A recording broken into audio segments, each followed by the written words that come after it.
The sun was just cresting over the ridges of the Colorado plains when the men gathered around the rough wooden platform, their boots grinding against the dust, their voices loud, trading jokes, trading coin, trading lives.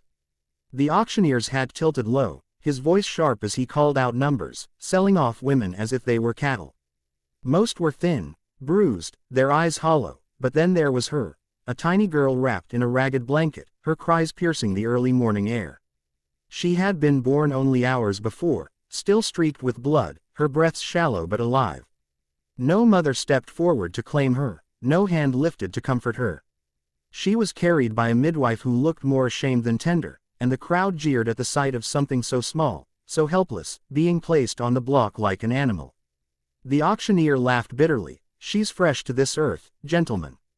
Not even named. Who'll start me off? She's useless now, but maybe she'll grow into something worth keepin'."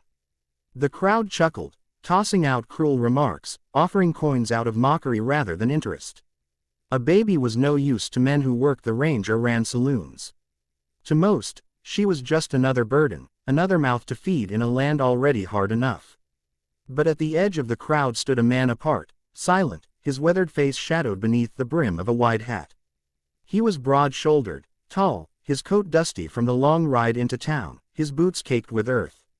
His name was Jacob Callahan, a rancher known for keeping to himself, a man who had buried too many dreams already.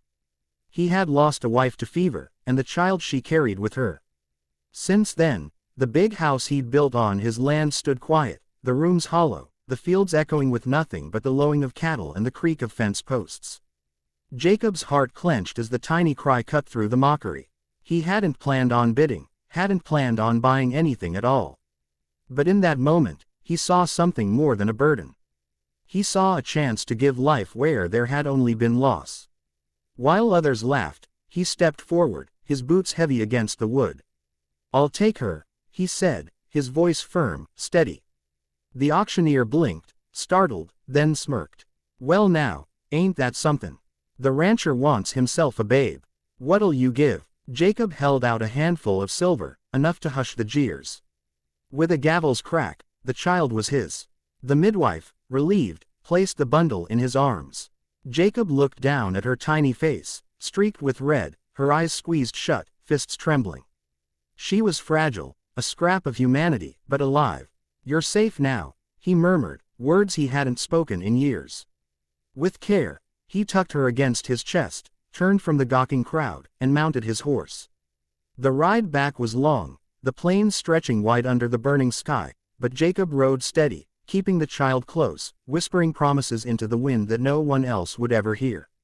At the ranch, the house seemed less empty with her cries echoing in the halls. Jacob set about learning things no rancher was ever taught. He boiled milk, tried clumsy hands at swaddling, and sat awake through nights when her cries refused to cease. He gave her a name, Lydia. It had been the name he once whispered over his wife's belly, the child they never got to meet. Now, it belonged to the girl he had rescued, the girl who clung to life with a fierceness that surprised him. Neighbors scoffed, calling him soft, saying he was wasting his strength raising a child not his own, but Jacob didn't care. He'd lost enough to know the worth of what he held. Years passed, and the girl grew. She was quick to laugh, quick to learn, her small feet pounding across the wooden floors, her hair wild as the prairie wind. She followed Jacob to the barns, to the fields, to the riverbanks where he fished. He taught her to ride before she could properly walk, and by 10 she could handle a horse with more grace than many grown men. He saw his wife's spirit in her smile, saw hope in her every breath. Where once the ranch had been silent, now it pulsed with life. But life on the frontier was never easy. There were droughts that cracked the earth, winters that howled with snow, nights when sickness stole through towns and left graveyards full. Jacob shielded her from as much as he could, working double, riding far to trade for medicine, giving up his own meals when food was scarce.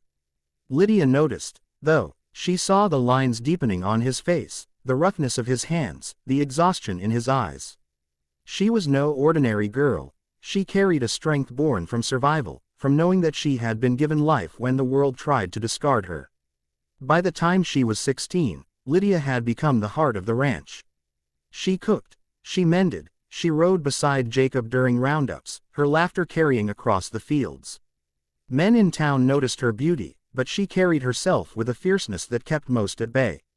She knew her worth, and she knew her story, not from Jacob, but from whispers she caught in town. The tale of the baby sold on an auction block was passed like gossip, and Lydia pieced it together with both pride and pain. When she confronted Jacob, asking if it was true, he looked at her long, his eyes heavy with memory.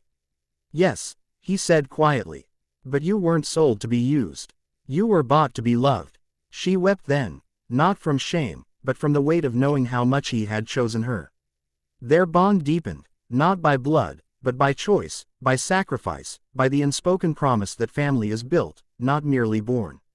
As Jacob aged, his hair turning white, Lydia grew into a woman capable of carrying the ranch herself. She held the respect of the hands, the loyalty of the neighbors, the love of the land.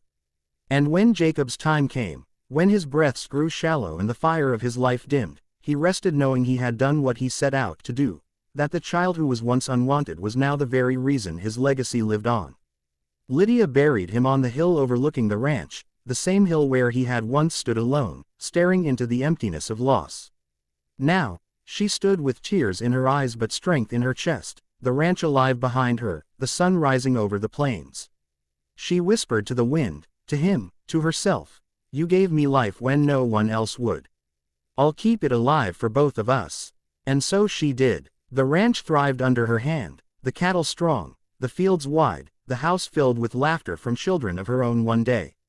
But she never forgot the truth of her beginning, that she had been cast aside, only to be lifted into a world of love by one man's choice.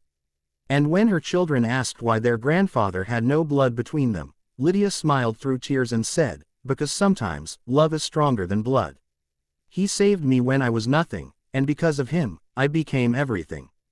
The plains carried her words, the wind spread them, and the story of the girl auctioned off while still bleeding from birth lived on, not as a tragedy, but as a testament to love's power to redeem even the harshest beginnings.